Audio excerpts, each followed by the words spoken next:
Всем hello, люди. Сіздеріңіздің көптеріңіз приваттауды білмейсіздер, иә?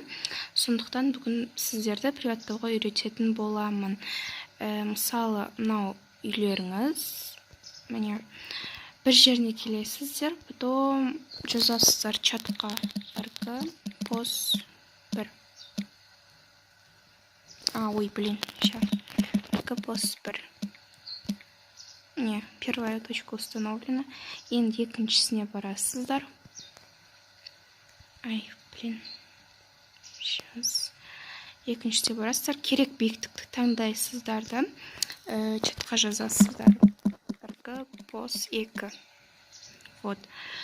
Енді сіз приваттаудың жартысына келдіңіздер. Енді осыны создать ету үшін сосын бір атты жазасыздар. Новый регион успешно создан. Регион создать еттіңіздер ма? Оны бүйтіп тексересіздер палкамен. Мені создать етілді. Вот, примерно осылай приваттайды. Өте оңай. Дым қиындығы жоқ. Вот, енді приваттауды білесіздер деген ойдамын. Барлықтарыңызға удачи. Всем пока.